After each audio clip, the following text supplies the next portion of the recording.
Hello, hello, hello, and welcome to this week's Everyday Inclusion and Belonging, where we talk about literally everything under the sun as it relates to diversity, equity, inclusion, and belonging. I am Mo Berkner-Boyd. I'm the founder of the Moxie Exchange and Everyday Inclusion app. I am a white woman with red hair. I threw some purple streaks in it because you only live once. I am wearing some cat eye frames, a really warm, fuzzy green sweater today because it was minus 12 this morning. Behind me, I've got my bookcase, including one of my very favorite possessions, my Ida B. Wells Barbie doll.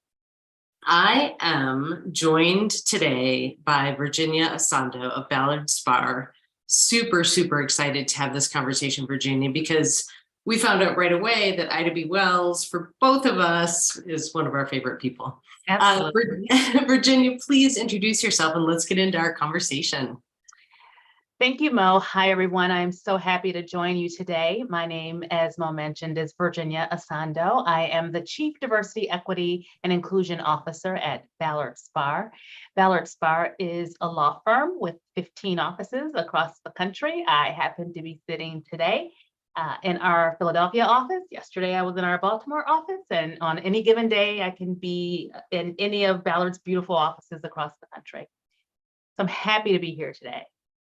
Well, and Virginia, what I love is y'all have a really long history with diversity, equity, inclusion, belonging. You're not new to this. And you and I, as we were chatting, we were talking about, when we talk about systems and legal system and the impact on diversity, equity, inclusion, belonging, we get it right there. The ripple effect is really huge. So the work you do, I just want to start by saying, matters so much. Thank you. For that ripple effect. So tell me about the journey that y'all have been on. Mhm. You're not new. How did you get started? And what does it look like over time? Sure. It has been a long journey, and there's more, and the best is yet to come. I say that all the time. I was Ballard's second professional in this role. So Ballard hired its first diversity, equity, and inclusion. Then it was just diversity professional in 2006. And then I came on in 2008 as the director of diversity. In 2011, I was promoted to Chief Diversity and Inclusion Officer at that point, and we sort of reconfigured our structure. So we'd had a committee, started with a committee with two partners at the firm who led the committee. And then when I was promoted in 2011, I restructured the committee into a council that I led. And the council served as a means of advising firm leadership, advising me, and working together on our policy and our strategy for what was diversity at that time, and eventually became diversity and inclusion, and is now diversity, equity, and inclusion. And to tell you a little bit about that journey, we have been very intentional as we've added words to our strategy. So when we added inclusion in 2017, we were slow to add inclusion. Many other corporations were already talking about diversity and inclusion. And I wanted to and it actually took me years to understand what inclusion would look like and what it would mean at Ballard. And so, I spent a lot of time studying it and researching it and talking to our leadership at the firm to define what inclusion would mean for us. Yeah. And then we formally rolled out inclusion as part of our strategy. And then in 2020, November of 2020, yes, we added equity. And again, we took some time to think through what equity would mean for Ballard. When everyone else automatically started to include equity, we took longer, and maybe it might have been early 2021. Now that I'm thinking about it, it was July 2021, because we wanted to study that concept of equity and define it for ourselves. That was really important to me, really important to the chair of our firm, Mark Stewart, we needed to be able to explain and define equity so that people had no misconception about what it would mean, but that also people were clear about what it would mean for us. And to me, part of that journey meant giving examples to our leadership of what equity felt like in a very tangible way. And so we would look for opportunities to educate throughout the year on this is what equity feels like. And I wanted people to literally feel it in their bones. And so, for instance, we might go into a conversation about leadership position. And I would say, let's take a step back and let's look at the demographics of our current leadership team. Let's look at the demographics of the firm right now and those in the partnership. Let's understand how those demographics are aligned or not aligned. Let's study the concept of potential versus performance and the impact that it has on different groups. And if people wanted to say, that's too much, we're not doing all that, I love that opportunity to say, well, that's what equity is. So do you want it or not? Right. Are we going to do this or not? Because it takes time, and anything worth it is going to take time. And I promise you, we are going to give it the time it deserves. So if that's not something you want to do, then we will not add equity. I will not add it to my title, and we will not use the word without actually meaning it. And so it's an important part of the journey, because over the course of that year, we wanted to tangibly feel what it would mean to be committed to equity. I think the other thing to share is that in our research, we found that a lot of law firms and corporations were focused primarily externally on equity.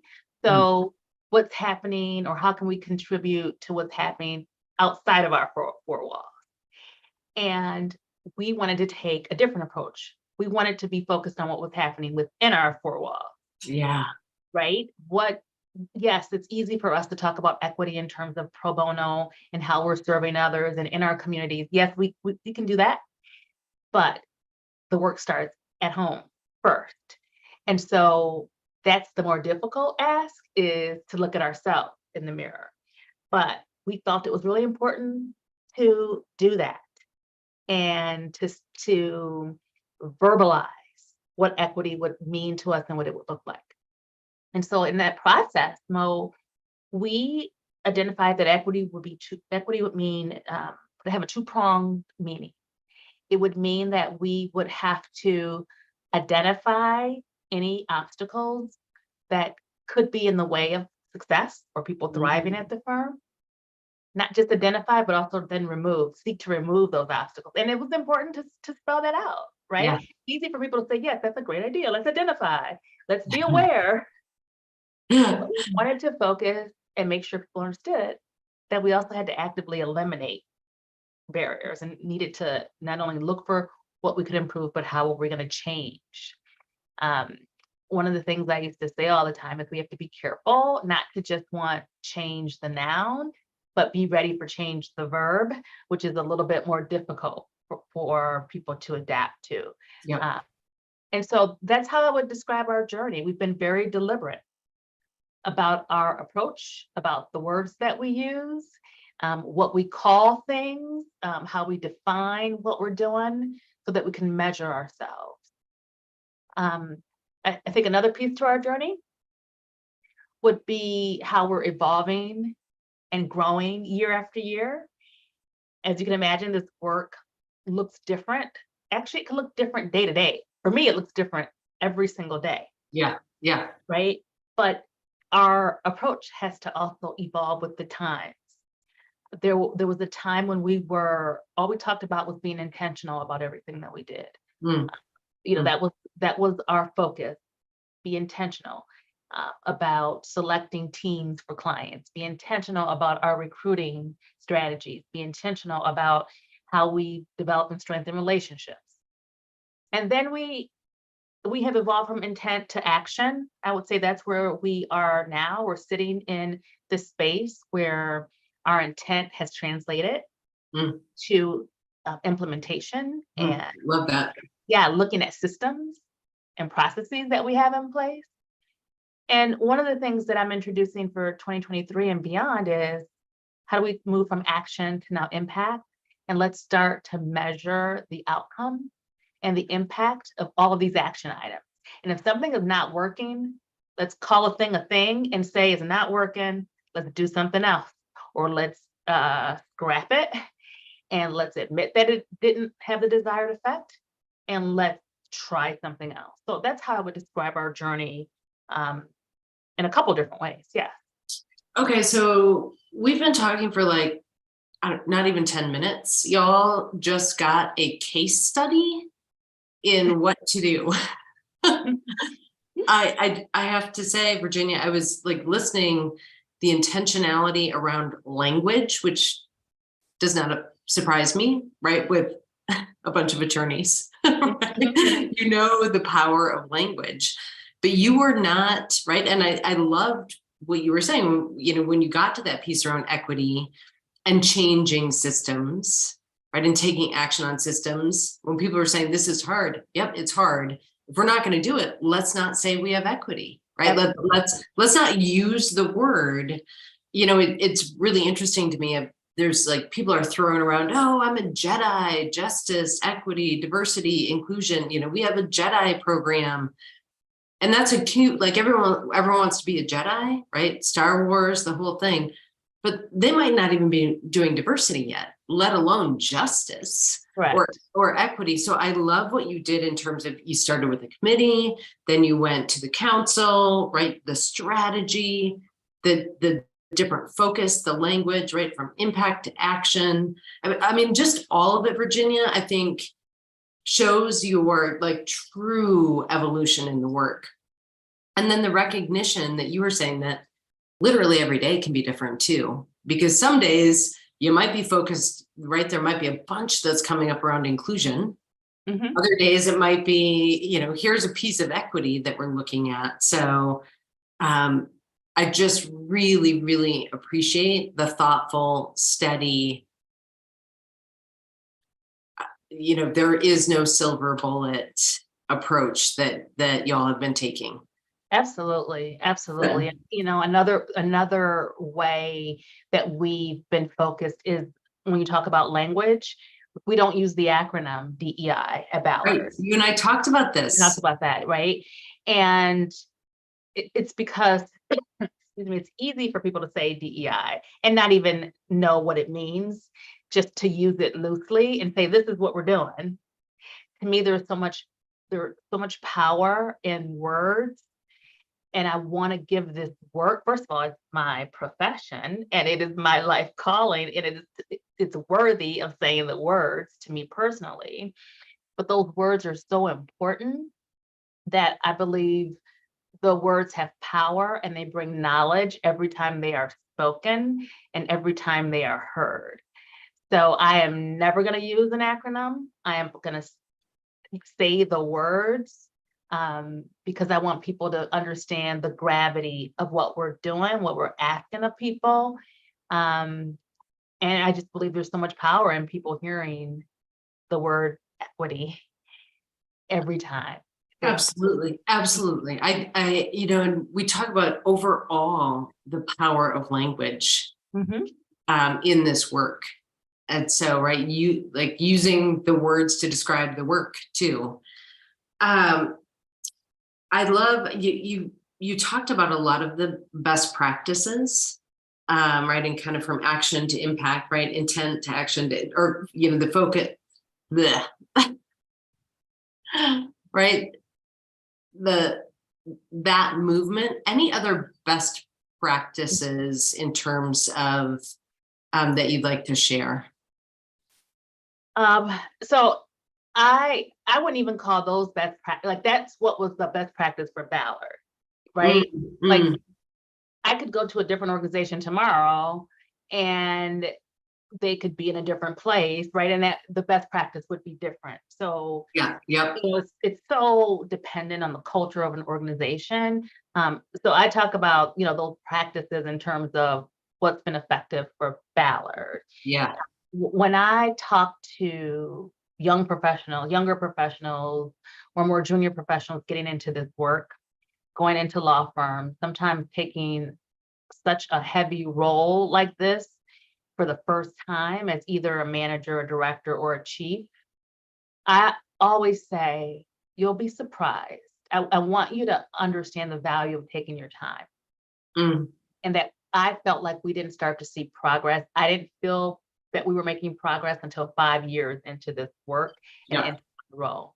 Yeah. And I'm fine with that. And people need to learn to be comfortable with that, because you need to really put the time and effort into understanding your culture and your people and speaking the language of the people in your firm. And understanding how to get things done. Right? Influence. Influence. And it took me 5 years to get the influence. It took me years for people to understand where I was coming from so that they wouldn't put their guard up with me. Mm. And needed our leadership to understand that. And I don't want to say this is the best practice, because it might not be someone else's approach or best practice. But for me, I was always business first. And that could turn some people off, right? For others, it might be the moral case, the altruistic approach first. For me, and because of my background in management, as a management consultant, I was always the business first. This is about how do we make Ballard Spa the best business it could be?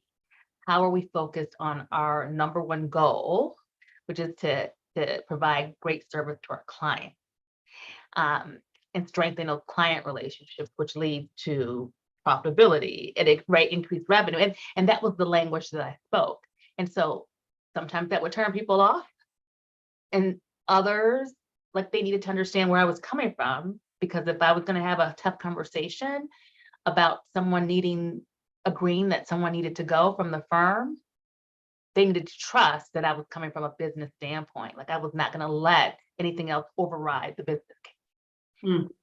And so that took time for people to understand how I was walking into a room and where I was starting from a place of. And I had to evolve and learn, right? It took me 5 years myself to learn that I couldn't always be about business. I had to learn how to appeal to the moral case, right? And not turn that part of my brain off. And so the best practice, I will say, is to spend the time that it takes to understand your organization and the culture, so you know how to work within that framework. Well, and I think that is so. I often say it's like fingerprints. The culture piece of it and what's going to work, and I think the patience, particularly when people are asking for immediacy in results, right? Being able to, whether that's in your culture, right? Talk about the business case. In another culture, it might be and even understanding different people of influence in an organization and what they need to hear. That's exactly right. Yeah, to have them be patient and understand this isn't overnight work. That's right. That's right. And I get pressure. Like, I think we all get pressure a lot of times about seeing progress quicker or things that we're not doing. I will never let anyone rush my process. And I trust my process. And that's the best practice too, is to be confident in what it takes for you to understand.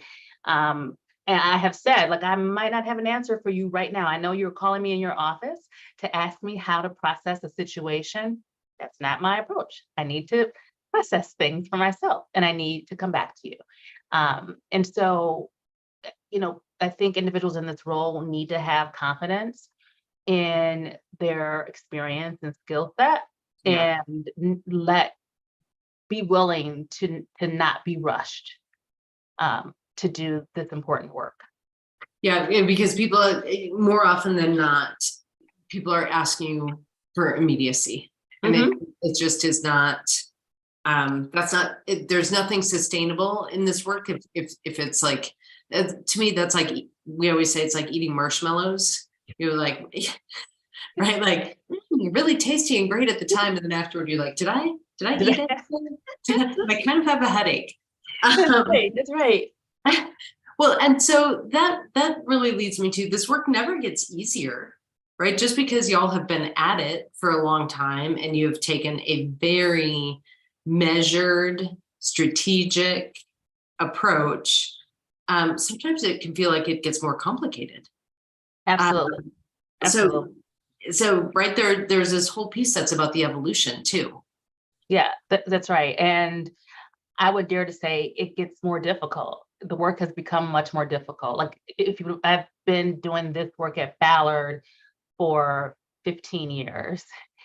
And if someone would have told me in the beginning Right. that it doesn't get easier, it becomes more difficult, like I would not have believed them. Because surely you'll get to the point where things just roll and rock and roll and come along.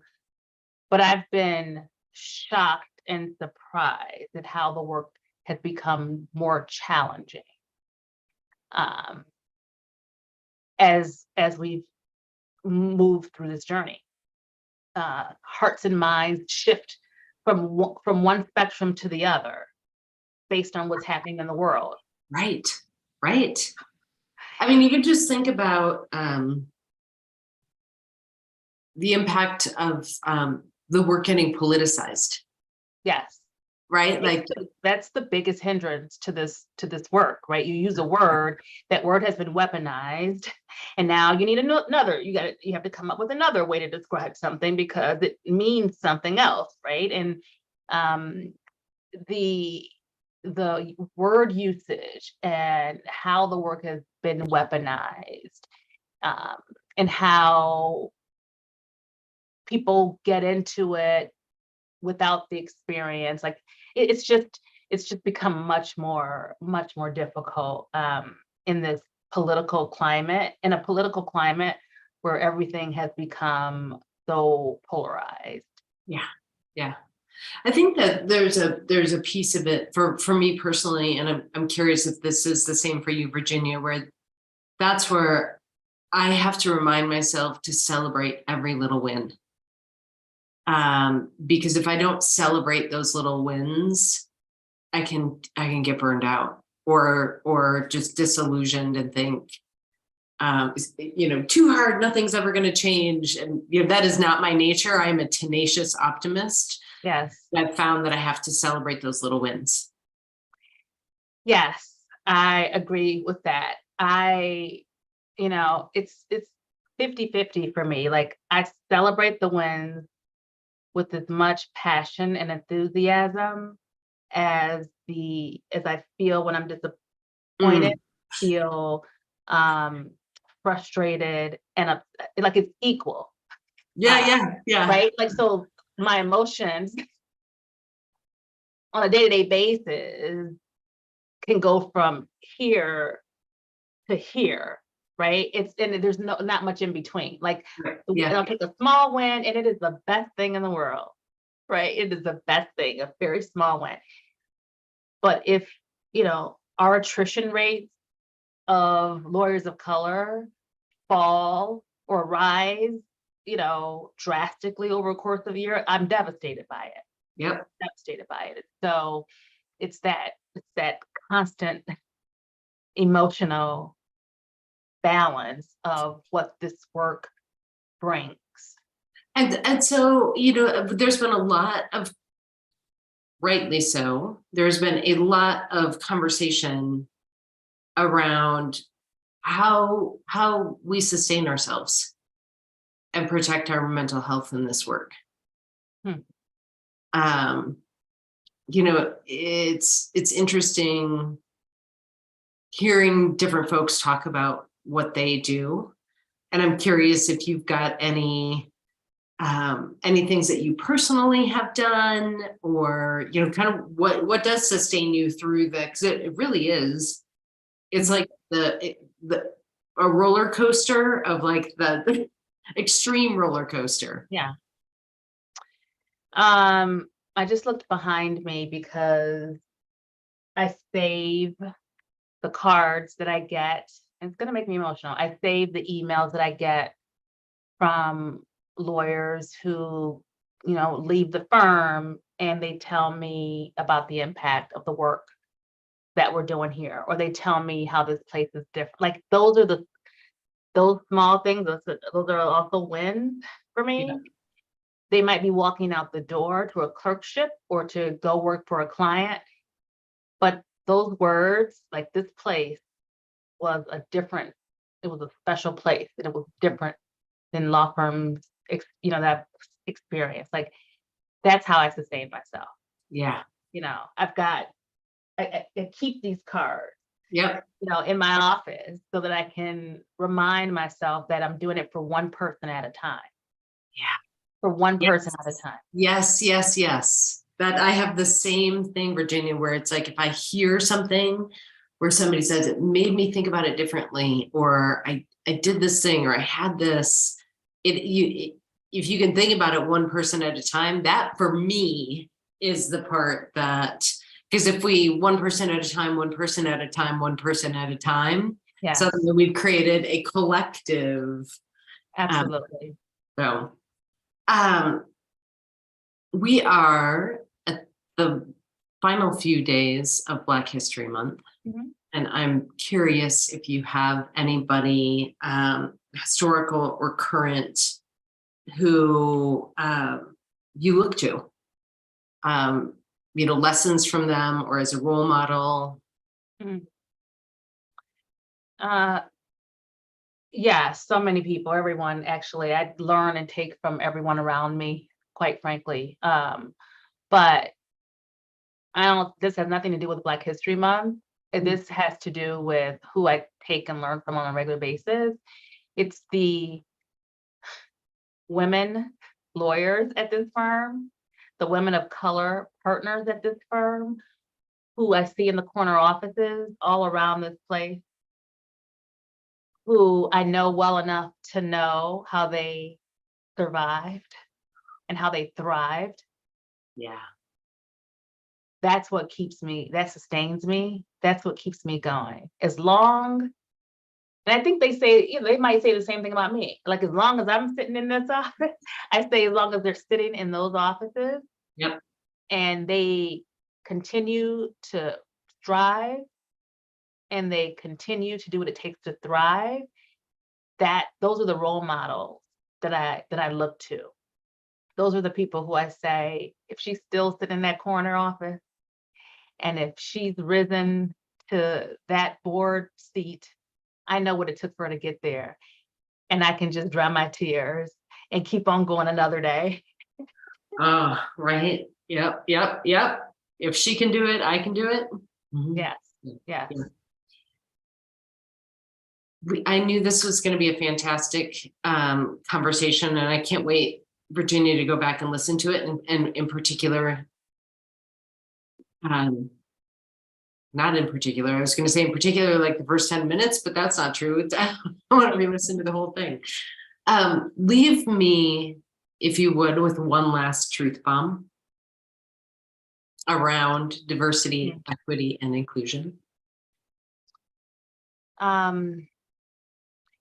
Think of the no's that you get, not as no's, but as not now. That is what I've learned in this work at this firm. A no today is not a no tomorrow. And it is, I pride myself on knowing when it's time to bring it back around. And so whenever I've been told no many times, but I can tell you 100% of the time I've been told no, it eventually became a yes. It might have taken 15 years, Right. but it eventually, the no's, I'm convinced, are no, not now. Those no's can be transformed when the time is right. I love that. Thank you. Thank you, right? Because I think sometimes we hear that no and think, I'm just right. What can I do next? Or what can I, versus the time wasn't right. Yeah. The culture wasn't ready. that person where they were individually on their journey was not ready. Right. So again, back to that patience and consistency, isn't it? It is. Absolutely.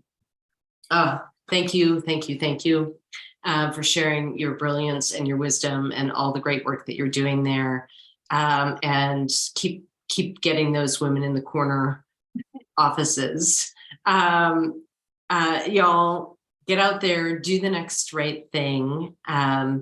Be patient, be persistent. Remember, language is important. And so many lessons from Virginia today.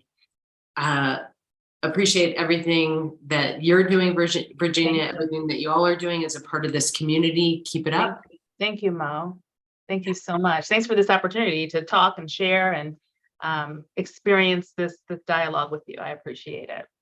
Excellent. Have a great day, everybody. See you next week on Everyday Inclusion and Belonging.